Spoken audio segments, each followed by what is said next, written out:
Voilà, je vais sortir mes questions. Parfait. Fait que, bonjour Chélie, je m'appelle Camille Gaudreault, je travaille pour Action Prévention Verdun en tant qu'intervenante sociale auprès des aînés. Chélie, tu es la professeure de Zumba à la station et aujourd'hui, je te rencontre pour l'occasion du 8 mars, la Journée internationale des droits des femmes, pour parler de c'est quoi pour toi la condition féminine. Et la raison pourquoi on a choisi de parler avec toi, c'est qu'on fait en ce moment une série d'entrevues avec des dames, on trouve des grandes dames qui s'impliquent à la station, des gens qui sont actifs dans la communauté de Verdun, des sœurs, des femmes inspirantes. Donc, tu es une femme inspirante pour nous à la station. Donc, c'est pour ça que tu as été choisie pour parler de ces sujets-là avec moi aujourd'hui. Donc, merci beaucoup, Chélie, d'avoir accepté l'invitation. Mais merci beaucoup Camille pour ton temps. Merci beaucoup à la station Action Prévention Verdun pour avoir pensé à moi. Que d'ailleurs, moi, je pense que chaque femme dans cette planète, et s'il y a d'autres femmes ailleurs qui existent, je pense que chacune est très, très, très spéciale et elle a une très belle histoire à raconter et aussi très inspirante pour les personnes qui l'entourent. Ah oui, je suis tout à fait d'accord avec toi. Alors, ben, pour commencer, Chélie, j'aurais le goût de revenir un peu sur ton parcours parce que, bon, j'ai regardé un peu le profil de ta carrière. Tu as une carrière super intéressante. Donc, j'aimerais ça que tu nous parles un peu de tout ça.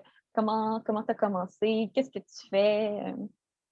Mais voilà, moi, ça va faire 21 ans que j'habite dans cette belle province du Québec et que je suis arrivée à ce beau pays, Canada, que j'adore. Que je pense que d'ailleurs, toutes les habitants de ce beau pays Canada, on est parmi les plus privilégiés de la planète. Alors, il faut vraiment les valoriser comme il faut. C'est ça. Alors, évidemment, il fallait apprendre les langues officielles. S'il y avait quelque chose vraiment clair dans ma tête, il fallait apprendre les français pour s'intégrer mieux dans la société québécoise. Fait que ça, c'était non négociable pour moi. Et puis, parler aussi l'anglais. Donc, mes les premiers 4 ans que je suis arrivée ici, c'était vraiment à m'intégrer le plus possible dans cette culture. C'est tout un défi parce que c'était mon premier voyage international. Je n'avais pas sorti de Puerto Vallarta. Moi, je suis mexicaine. Et puis, je viens de Puerto Vallarta, que je suis sûre que parmi vous, il y en a beaucoup qui sont déjà visités cette belle ville de Puerto Vallarta. Donc voilà, j'ai fait plusieurs petits travails en tant que serveuse. Écoute, j'ai donné des cours de yoga quand je suis arrivée ici. J'ai eu la chance de connaître plein de monde qui était vraiment gentil et généreux pour m'aider à m'intégrer. Fait que j'étais vraiment chanceuse. Puis après 4 ans, pendant que je m'intègre dans cette société, puis j'apprends le français, puis l'anglais aussi, j'ai fait mes études en agent de voyage au Collège April-Fortier. Et puis, en finissant avec cette école de voyage, parce que j'ai dit, OK, j'ai personne de ma famille ici, fait que comment je veux faire pour m'intégrer, puis vraiment, moi, je suis la seule fille, on est 4, 3 frères, puis moi. OK. Donc, j'étais très, très, très, très attachée à ma famille. Donc, c'était quand même un gros défi de partir de ma famille, de mon pays, de ma ville, et pour connaître une nouvelle culture. Et écoute, tout était étrange, une nouvelle langue, la culture. Donc, c'est ça. J'ai fait mes études en voyage parce que je voulais m'approcher plus de ma famille en pensant que j'allais prendre l'avion souvent, puis j'allais voyager souvent, mais c'était pas du tout le cas. Non. Parce que j'ai été chanceuse de commencer chez American Express Voyage d'affaires. Donc, j'ai joint l'équipe de gestion avec eux, puis j'ai passé presque 12 ans dans l'équipe de gestion de chez American Express Voyage Wow. d'affaires. C'était quand même quelque chose, un très beau parcours, beaucoup d'apprentissage. Écoute, ça a été une très belle expérience de ma vie ici au Canada. Et par la suite, c'était comme trop parce que j'ai travaillé environ 60-80 heures par semaine. Mon Dieu. Oui, oui, oui. Alors, j'ai dit, wow, OK, time out, c'est trop. Et la récession de 2008 a fait de sorte que la compagnie réduit le nombre d'employés. Donc, c'était beaucoup plus de charges pour les employés qu'on était là. Et puis, j'ai dit, OK, je suis plus capable. Et Mhm. c'était un 8 mars 2016, Ah exactement, ouais. que je me suis rendue sans savoir même pas quelle date qui était. OK, je vous les confie que Mm. je me suis rendue à une clinique pour dire, écoutez, donnez-moi quelque chose pour pouvoir dormir parce que ça fait 4 jours que je ne dors pas. Alors, Ah. là, on m'a dit, écoutez, je pense que c'est pas normal. Qu'est-ce que vous vivez? Alors, Mhm. time out et vous arrêtez toute seule. Fait que oui, j'ai vécu quand même en temps difficile en 2016, puis c'était vraiment le 8 mars que j'ai arrêté de travailler chez American Express. Wow. Et d'ailleurs, quand je me suis rendue à la clinique, le médecin m'a dit, est-ce que vous savez quelle date qu'on est aujourd'hui? C'est Mhm. le 8 mars. Fait que c'est la journée de la femme. Il faut penser à vous. Il faut Mhm. penser à l'impact que vous êtes en train de causer aux gens autour de vous. Alors, vous arrêtez ça là, ici, et vous allez vous prendre en main. Et c'est là que ça a été vraiment le wake-up call de dire, il faut que je pense à moi, puis l'impact que j'ai autour de personnes qui sont autour de moi. Donc, c'est Wow. là que j'ai embarqué j'ai dit, qu'est-ce que j'aime? Il faut que je retourne dans mes racines, il faut que je retourne vraiment dans mon enfance, aller chercher mon essence. Mhm. Donc, c'était vraiment la communication et la danse.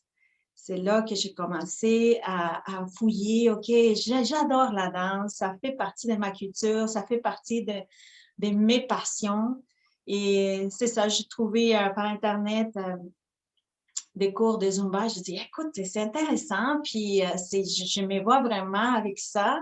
Et c'est comme ça que j'ai commencé à avoir mes diplômes en tant qu'instructeur de Zumba Fitness et j'ai fait mon parcours. Et c'était vraiment en automne 2016 que j'ai commencé à les stations à donner des cours avec une belle famille, parce que je l'appelle famille, ça fait quand même Mhm. déjà presque 5 ans. Ça va faire cet automne de cette Ouais. année que je fais partie de cette belle famille. J'ai rencontré des femmes et des hommes aussi à les stations extraordinaires avec un grand cœur. Mhm. Qu'écoute, en ces moments, j'ai fait plusieurs choses parce qu'il fallait se réinventer. Mais s'il y a une chose que je veux garder vraiment, c'est la danse. Et j'ai beaucoup de passion pour la danse. Puis moi, mes cours à les stations sont non négociables je ne pense jamais les quitter parce que l'énergie qui m'apporte et la passion avec laquelle je les fais, puis je pense que on a quand même des témoignages de toute cette belle famille qui suit les cours de Zumba Mhm. qui sont quand même satisfaits. Fait que, voilà, c'est comme ça que je me suis rendue à les stations. Wow. Mais c'est quand même tout un parcours que tu me partageais. Tu es partie du Mexique, déménager, apprendre 2 nouvelles langues, travailler 60 à 80 heures semaine pour après ça avoir vraiment une rupture puis changer de vie. Mais il y a quelque chose que tu as mentionné puis sur lequel tu t'es pas beaucoup prononcé, c'est justement les communications. Ça m'intéresse beaucoup de savoir qu'est-ce que tu as fait de ce côté-là parce que je suis allée voir un peu ton profil, les différentes expériences que tu avais faites.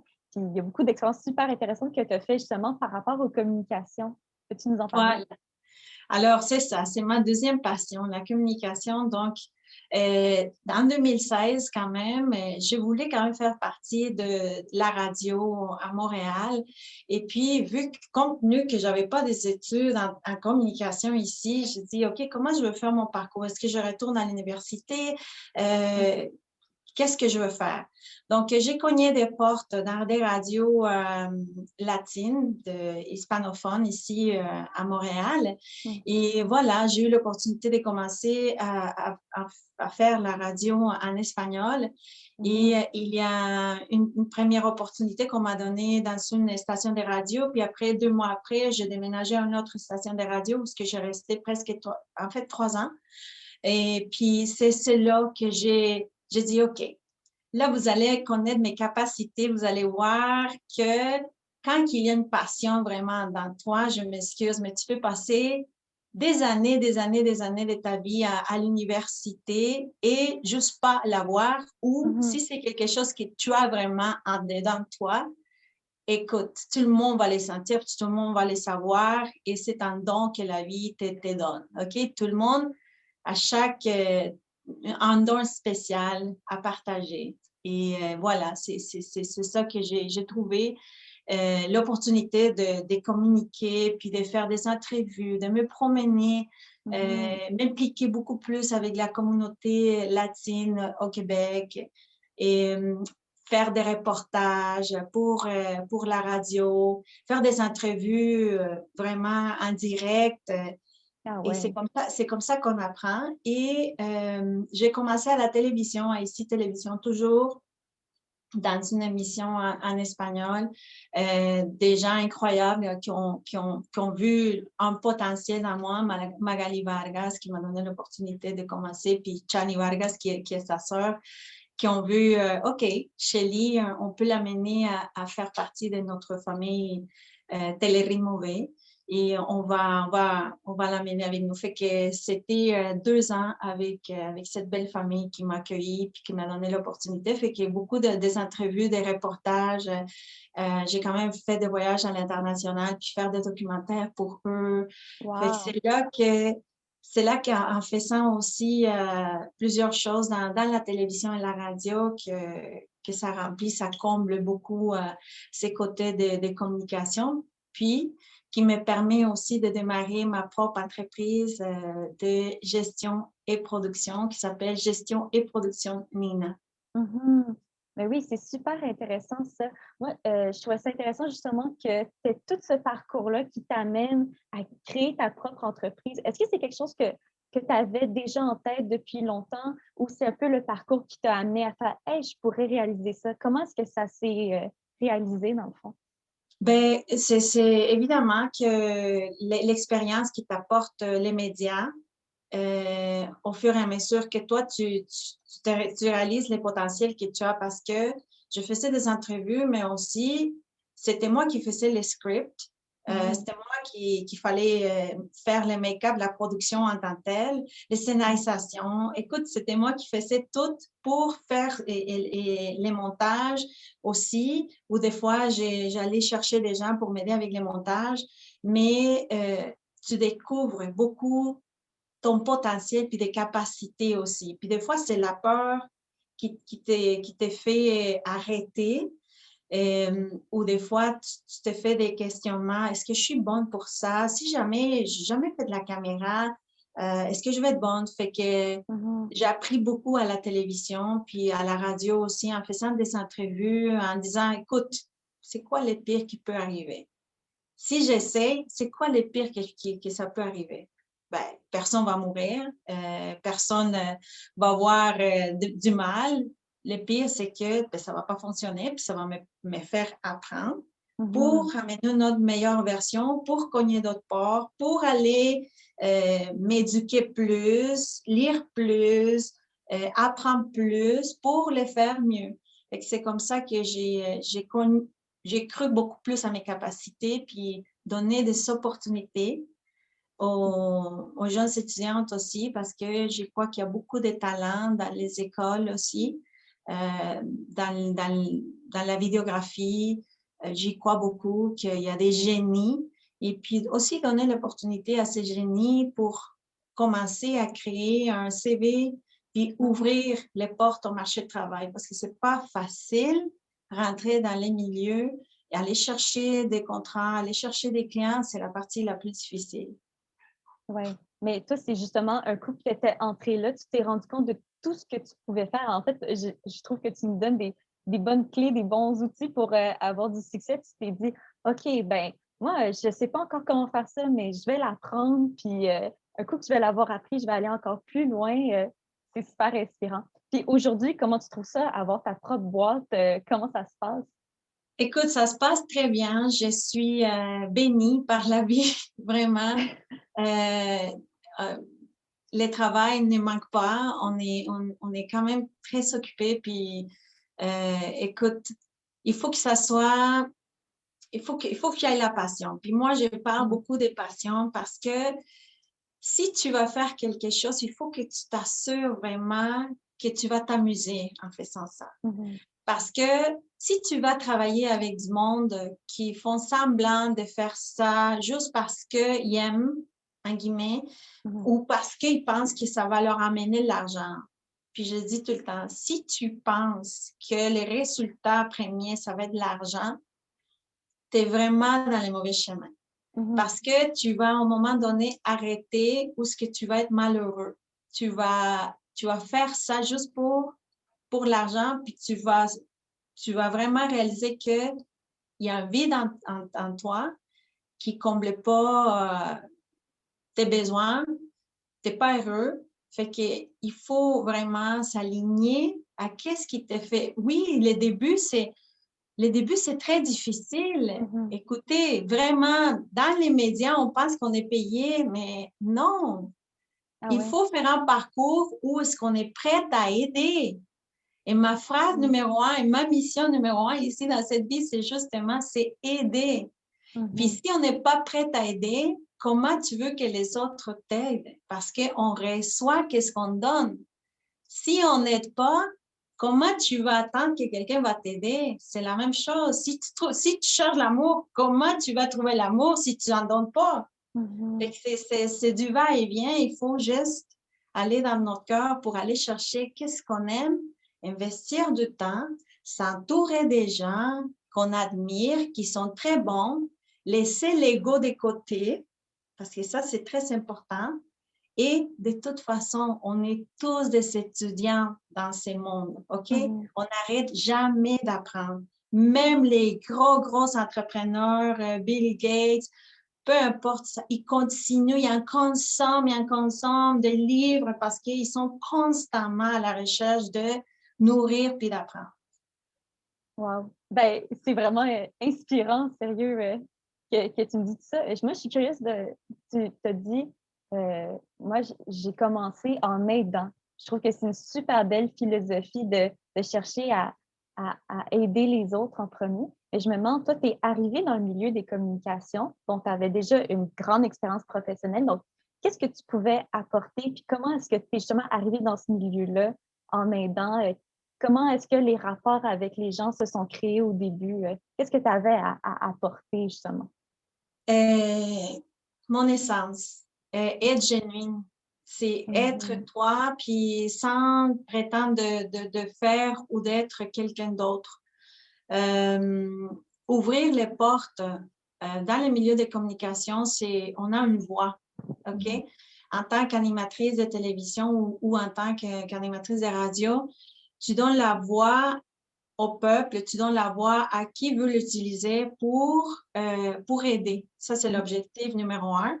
Pour aider des entrepreneurs, pour aider à des personnes qui passent à travers des situations de défis dans leur vie.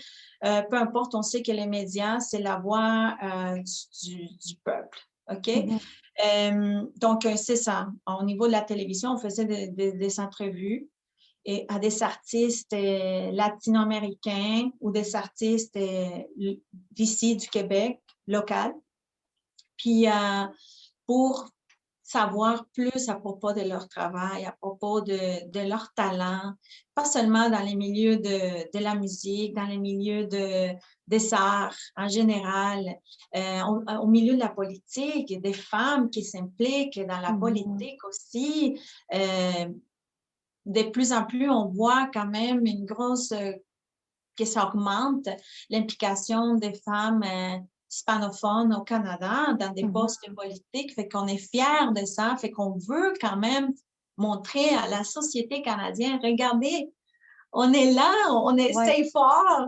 Et puis, c'est pas juste la fiesta, on est quand même éduqués, on veut quand même apprendre, on s'intègre, puis on fait des efforts pour monter les échelons, puis continuer à grandir ensemble en société.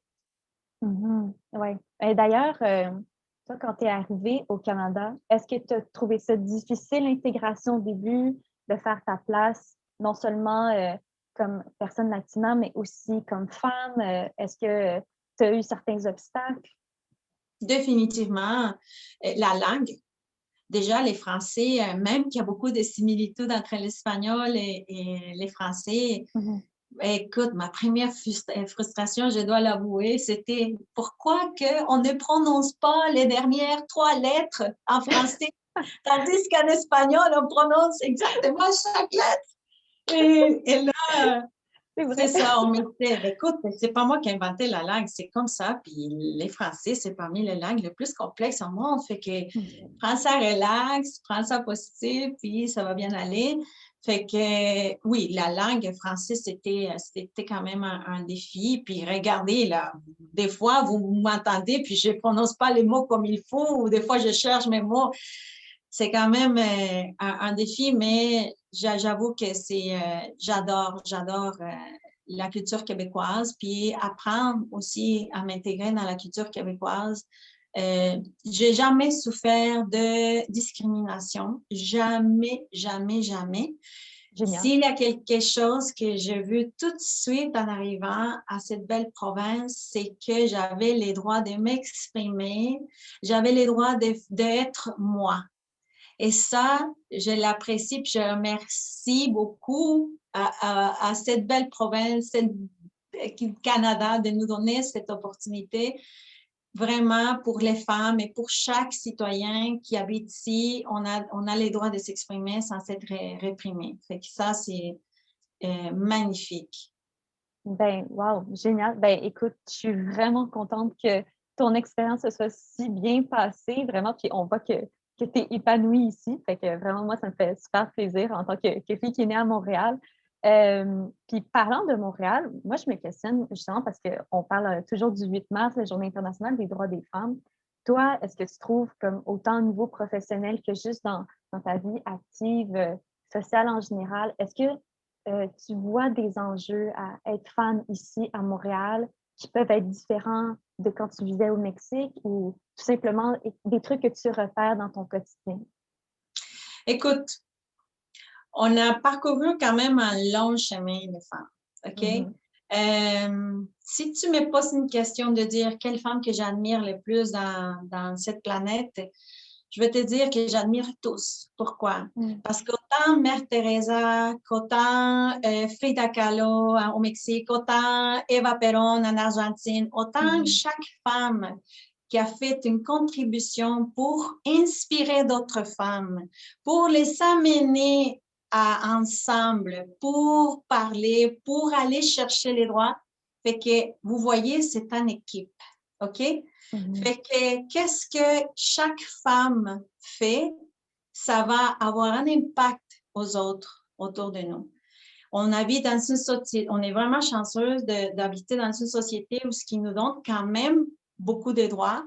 Il y a toujours des opportunités. Ça dépend aussi de la culture où ce qu'on est né. Si je compare, on ne peut pas comparer parce que chaque pays a ses propres croyances, sa propre culture, ses façons de penser et ça, on ne peut pas les changer parce que ça vient vraiment de, de l'histoire et Ouais. puis on ne peut pas changer toute une culture en tant que telle. Mais je trouve qu'à Montréal, on a les droits d'exprimer, on a l'appui. Si une femme s'est fait discriminer, si une femme s'est fait violenter par quelqu'un, Mhm. tu as tout le support pour t'aider. On a tout ce qu'il faut pour s'en sortir. Qu'est-ce qui arrive des fois, c'est l'entourage, les personnes qui nous entourent. On dit qu'on est les reflets des 5 personnes plus proches de nous. Hein? Mm. Il Ouais. faut bien choisir avec qui on s'entoure. Pourquoi? Parce qu'ils vont avoir une influence dans nos pensées, dans nos manières d'agir, dans nos manières de manger. Si on est avec une personne qui fait l'exercice, ben, ça va nous motiver aussi. Ouais. Fait que, on habite dans une culture qui nous donne l'opportunité de nous exprimer. Et oui, au niveau des salaires, peut-être qu'on a encore beaucoup d'opportunités à améliorer dans d'autres domaines aussi, mais je crois que ça avance beaucoup plus vite ici au Québec, au Canada. D'ailleurs, il y a des enquêtes qui se font, les pays que les gens aimeraient vivre. Puis c'est Canada qui arrive en premier la plupart des fois. Mhm. Donc, il faut juste pas se victimiser. Je pense que si on voit qu'il y a un problème, qu'on appelle un problème, c'est une opportunité. Mhm. Donc, qu'est-ce qu'on va faire ensemble? Parce que si toi, tu essaies de le faire toute seule, en tant que femme, peut-être que c'est comme un tsunami. Mais si on amène la force avec plusieurs talents, plusieurs femmes, Mhm. sans avoir peur, parce qu'on a tout l'appui qu'il faut ici au Canada. Tout ce que tu as besoin, on l'a ici. Mais il faut enlever la peur, aller chercher les ressources et travailler en équipe. Toujours, c'est travailler en équipe pour être plus fort et pour amener cette voix plus haute et pour se faire entendre. Je pense que tu as tout à fait raison. C'est une force que j'aime beaucoup à Montréal, c'est qu'il y a beaucoup de solidarité féminine, puis c'est souvent là-dessus qu'on peut miser. Je me demande, est-ce que toi, tu as des exemples dans ta vie où justement tu as été confrontée à quelque chose, puis il y a une ou plusieurs femmes qui t'ont donné du support pour aller plus loin, pour trouver des ressources, des solutions? Chaque femme que j'ai croisée dans mes 21 ans, chaque être humain que j'ai croisé dans mes 21 ans ici au Québec, ça a été un support. Puis regardez, moi, je suis tellement positive que même les gens qui te blessent, même les gens qui te font mal, parce que des fois, les gens qui sont autour de toi ne réagissent pas comme toi tu aimerais qu'ils réagissent, puis c'est correct. Des fois, on les prend trop personnels et des fois, on a la tendance à réagir assez fâché.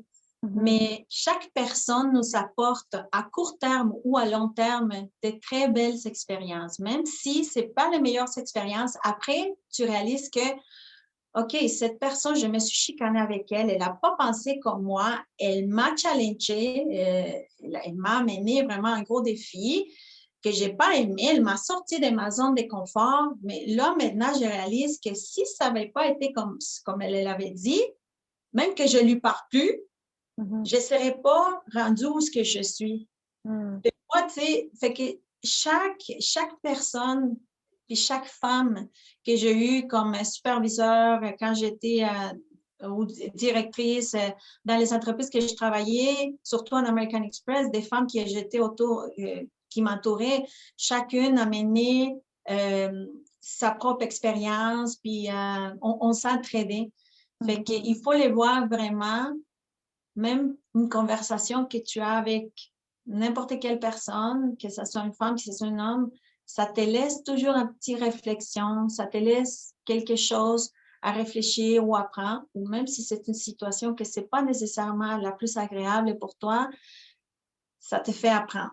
Il y a Mhm. toujours une opportunité pour les prendre positive, puis pour apprendre. Oui, tout à fait. Je trouve que c'est une super belle réflexion, vraiment.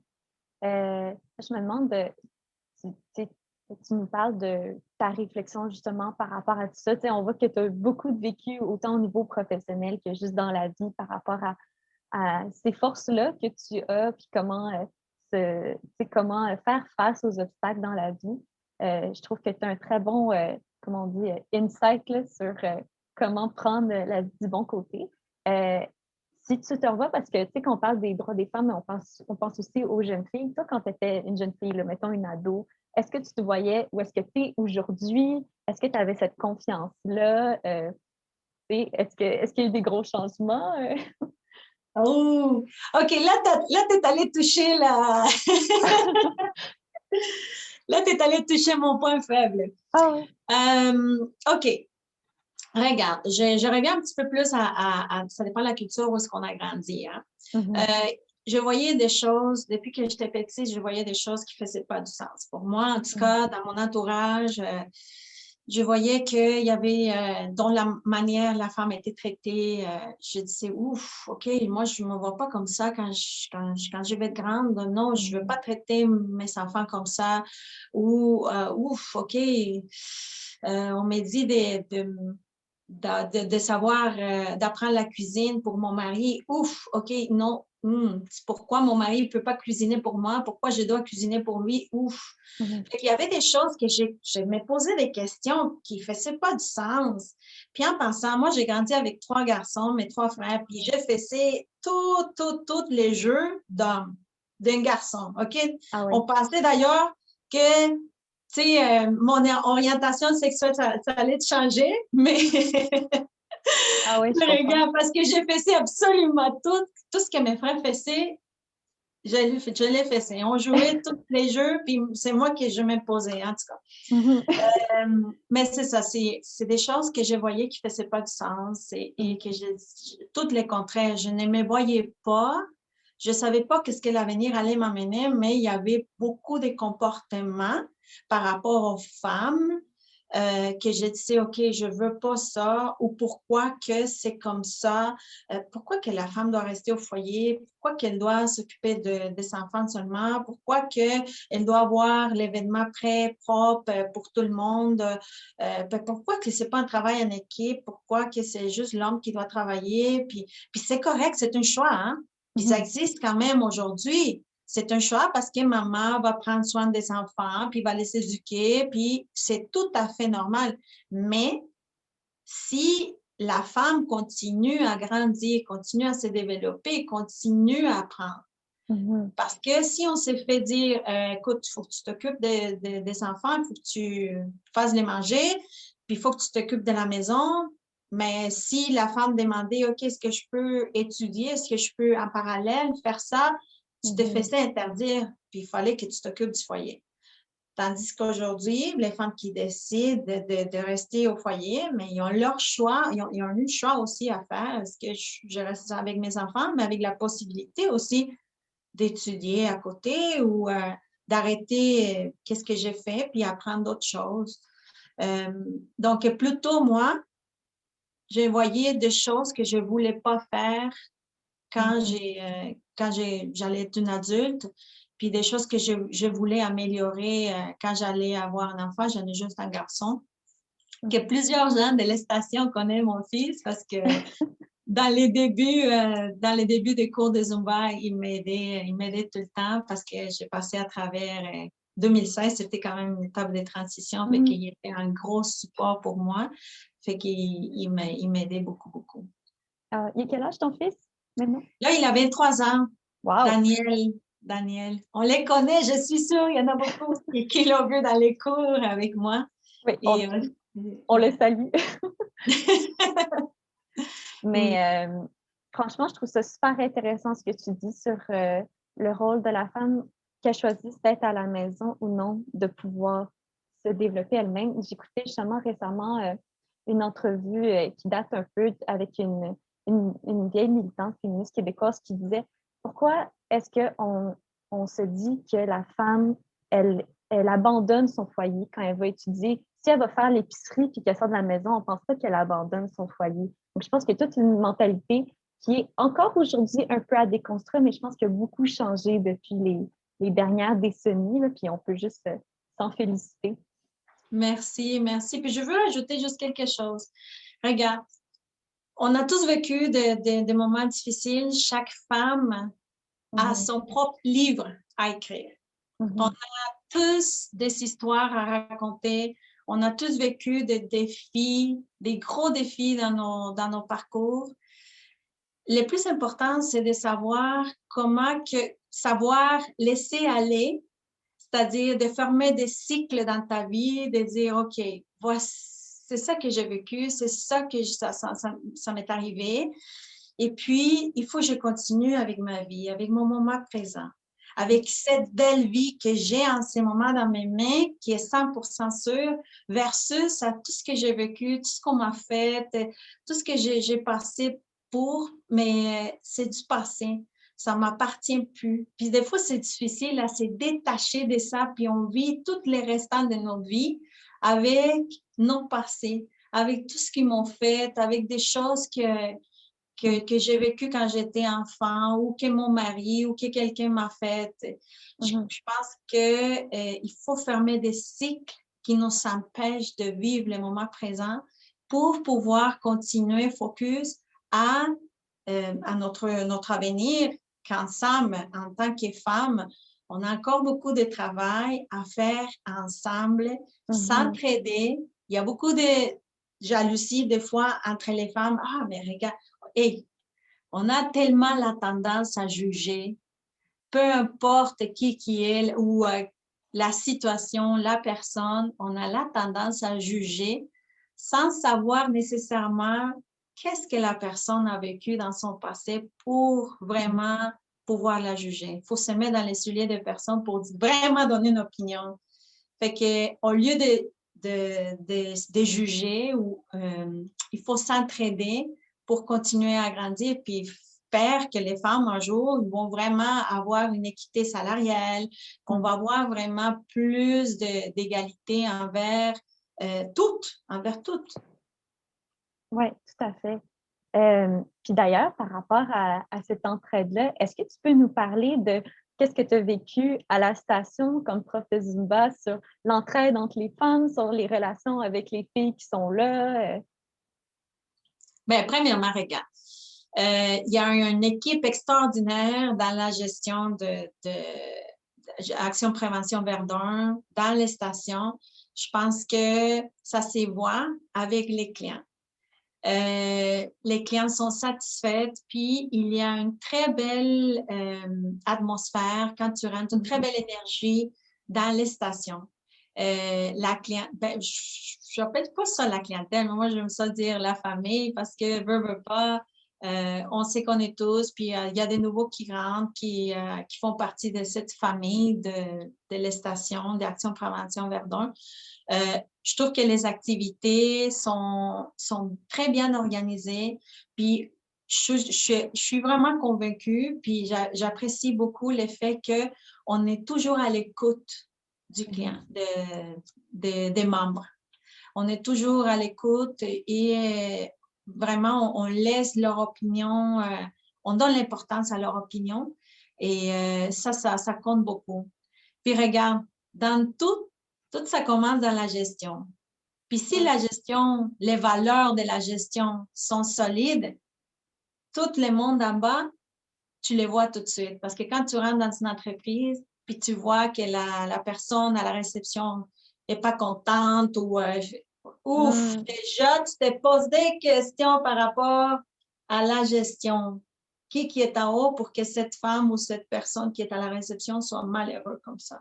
Fait qu'il y a beaucoup ça joue un rôle important, puis que je vois que Action Prévention Verdun à les stations, je félicite à tous les membres et puis aussi à la gestion, Conti, aussi on a Christina qui fait un travail extraordinaire. Eva aussi, Camille, toi, et chaque membre, si je manque quelqu'un, excuse-moi, mais il y a ces gars, comment il s'appelle, qui est vraiment gentil, comment il s'appelle? Mathieu. Ah, Mathieu aussi, oui. Mathieu qui est en amour, écoute.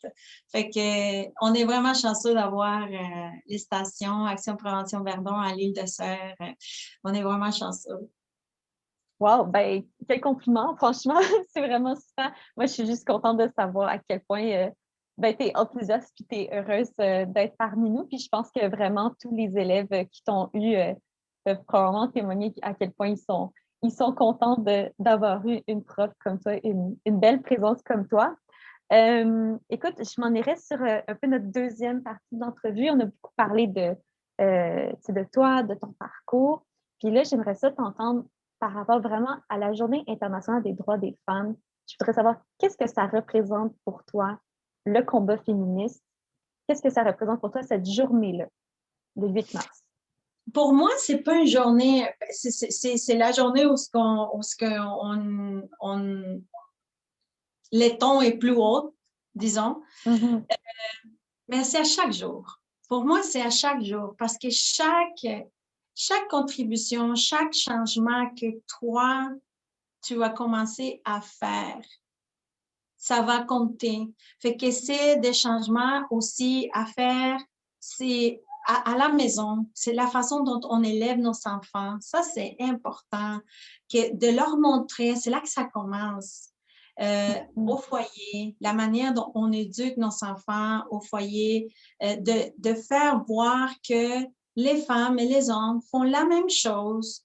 OK? Autant que le petit garçon peut laver la vaisselle après les soupers, ben oui, ta petite sœur aussi, elle va faire. Fait que c'est des exemples qui commencent pour les nouvelles générations. Ça, c'est à tous les jours. C'est une grosse contribution parce que ça va nous amener à un avenir beaucoup plus prometteur au niveau des cultures, au niveau de mentalité de l'homme qui va dire, wow, attends. Et je vois que s'il y a une injustice avec une femme, écoute, moi, on m'a levé que la femme et l'homme, c'est pareil. Et qu'on a les mêmes droits. Donc, si je vois qu'il y a quelqu'un qui s'est fait maltraiter, mais on a plus la tendance à s'entraider puis de passer ces valeurs-là. Fait que la journée de la femme, c'est comme un petit reminder, un wake-up call. C'est important de continuer à chaque jour, mais c'est à tous les jours il faut les faire. Des petits changements qui sont très importants et qui ont un gros impact, surtout aux gens autour de nous, que c'est ce que je dis depuis que j'ai commencé l'entrevue. L'entourage, c'est très important. Si vous vous posez la question, est-ce que les gens que j'ai autour de moi, je veux que mes enfants grandissent autour de ces personnes? Si votre réponse est non, vous n'êtes pas dans les bons cercles. Wow. Ben, c'est une très bonne réflexion, puis ça m'amène parfaitement à ma prochaine question. Toi, tu as un fils, donc comment est-ce que tu penses que tu as élevé ton garçon pour que lui aussi, il comprenne à quel point c'est important le respect des femmes, l'égalité entre hommes et femmes? L'égalité entre l'homme et les femmes, oui, c'était quelque chose qui me tient à cœur beaucoup, justement, une question de culture, en venant du Mexique, et que je voyais beaucoup d'inégalités par rapport aux opportunités. Et comme tu vois, dans des grosses postes en politique, ou peu importe, c'est toujours des hommes qui emportent les postes les plus importants. C'était tout le temps je veux vous dire tout de suite, les manuels parfaits des parents, ça n'existe pas. OK? Ça n'existe pas parce qu'il va y avoir toujours des choses que nos enfants vont dire, oh, tu aurais pu me donner ça, oh, tu aurais pu faire ça, oh, oh. OK? C'est normal, les manuels pour les parents parfaits, ça n'existe pas. Et c'est important de donner des bons exemples. Et c'est ça. C'était ça ma contribution avec mon fils. Je n'ai jamais arrêté de travailler. J'ai montré que même que j'étais dans un pays sans ma famille, qu'il fallait qu'en tant que femme, travailler, il fallait faire sa place, il fallait continuer à se préparer, à s'éduquer. Donc, des éléments, le meilleur exemple, c'est to exceed by the example. C'est que toi, tu donnes l'exemple. Parce que tu peux en parler.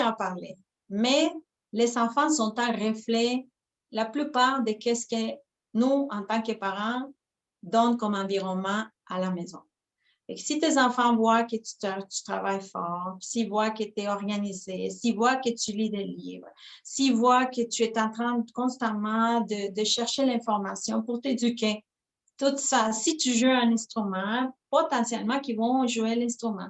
Fait que en t'assurant de donner les meilleurs exemples possibles, et là, j'embarque dans des meilleurs exemples possibles, dans un environnement les plus propres possible aussi, sans addiction aussi. C'est sûr que tu as la tendance de que tes enfants vont grandir quand même avec ces valeurs. Ils vont faire leur choix à un moment donné quand ils vont venir adultes. Mais crois-moi qu'ils reviennent toujours à la racine. Parce qu'il faut qu'ils tombent, qu'ils s'élèvent par eux-mêmes. Mais ils reviennent toujours aux valeurs à la racine. Fait que c'est ça, je me suis assurée de donner un exemple, de travailler, de valeurs familiales, de l'importance de la femme autant que l'homme, l'importance de la femme dans la société autant que l'homme. Ça, c'est important, puis je pense qu'il les respecte pas mal, puis pour lui, c'est c'est clair dans sa tête, j'y pense. Wow! Ben, c'est vraiment inspirant de t'entendre parler de comment tu es une mère. Vraiment, on voit que tu fais confiance à ton enfant qui va, qui va se développer, que tu lui as donné les bons outils, là, puis tu dis, OK, j'ai fait ma job, là. Je lui donne sa liberté aussi, là, justement. Fait que je trouve ça très beau de t'entendre parler de ça. Euh, J'aurais une autre question pour toi par rapport à la Journée des femmes. Je voudrais savoir, pour toi, qu'est-ce que ça veut dire être une femme? Wow, wow, wow, wow. Écoute, c'est, je reviens encore avec d'être humain, OK? Pour moi, c'est l'être humain en tant que tel, c'est tellement, tellement magnifique, tellement beau. Une femme dans ce monde, ça mène l'amour. Pour moi, chaque être humain, c'est l'amour, définitivement. Puis j'ai tellement de choses qui traînent dans ma tête, puis je deviens tellement émotive que c'est pour ça que c'est quand même une grosse question parce que Oui. j'y crois beaucoup à l'humanité. J'y crois que s'il y a quelque chose qui nous unit, c'est l'amour. J'y crois que en tant que femme, ça représente donner la vie parce que c'est une femme, ben, on donne la vie et que c'est déjà, ça représente le plus important, c'est pouvoir, la chose la plus magnifique, donner la vie à un être humain.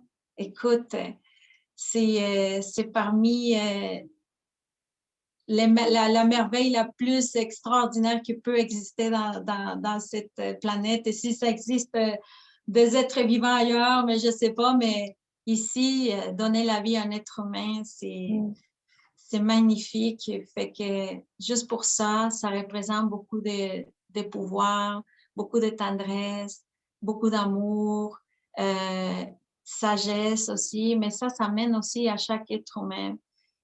On est égaux, on est pareil. Puis on est quand même inspirante aussi. Et il faut savoir que chaque mot qui sort de notre bouche, ben, ça a un impact important aux personnes qui sont autour de nous. Donc, je crois qu'on est quand même très sensible, mais le fait de pouvoir donner la vie à un être humain, c'est quelque chose merveilleux, miraculeux que jusqu'à aujourd'hui, la science ne peut pas expliquer avec des mots précis comment ça fait qu'une petite cellule commence à se convertir en être humain en nous. Fait que c'est quelque chose. Wow! Ben, écoute, moi aussi, ça m'a émue de t'entendre parler comme ça. J'espère que toutes les femmes pourraient entendre ton message pour savoir à quel point c'est beau d'être une femme. Je pense que je partage vraiment ta vision que oui, on est égaux, puis aussi on a tous beaucoup de beauté à l'intérieur de nous, puis on peut tous créer de la beauté, en fait, avec nos gestes, nos paroles. Ben, wow, merci. Un peu pour conclure, j'aimerais ça savoir s'il y a des femmes inspirantes, que ce soit des personnalités publiques ou des gens qui soient proches de toi, tu sais, des femmes qui sont tes inspirations. J'en consomme beaucoup de lectures, beaucoup aussi quand je suis dans la voiture, beaucoup d'audiolivres. Comme j'ai dit au début, chaque femme, c'est très inspirante. Écoute, puis juste de être vraiment attentif, que tu lis un livre d'une femme qui t'inspire, que tu entends, vraiment de t'assurer que tu es présent, que tu écoutes, donner de ton temps, 100%, parce qu'on sait que le temps, on n'achète pas au dépanneur de secondes. Si tu donnes de ton temps, ben, tu donnes ta vie à cette personne ou à cet livre ou peu importe à quelles circonstances que tu t'es dédié. Mais j'ai beaucoup de plaisir d'entendre audiolivres quand je suis dans la voiture parce que je me promène pas mal. Fait que dans la voiture, c'est là que je profite d'écouter des audiolivres, surtout des histoires des femmes qui ont changé l'histoire de l'humanité. Cléopâtre. On a Cléopâtre Mhm. Oui, c'est vrai. parmi tant de femmes qui ont changé l'histoire. Mais au-delà de là, je pense que chaque femme que vous croisez est remplie de belles expériences. Puis j'aime beaucoup savoir, puis j'aime beaucoup passer du temps à jaser avec des femmes parce que ça me permet aussi d'apprendre. Fait que chaque femme et chaque personne, chaque être humain a beaucoup de choses à nous faire apprendre.